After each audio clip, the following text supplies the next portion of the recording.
করেছেন। অতএব আমরা আপনার পবিত্রতা বর্ণনা করছি, বাকিটা আযাবান নার, অতএব আমাদেরকে আগুনের আযাব থেকে আপনি রক্ষা করুন। সুবহানাল্লাহ, মুমিনদের মূল বৈশিষ্ট্য আল্লাহ বলছেন।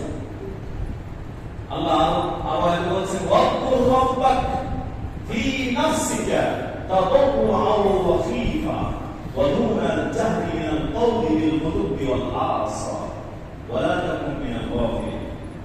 মহান রব্বুল আলামিন তার প্রিয় নবী সাল্লাল্লাহু আলাইহি ওয়াসাল্লামকে সম্বোধন করে বলছেন, হে নবী, তুমি তোমার প্রতিপালককে স্মরণ করো সকাল সন্ধ্যায়।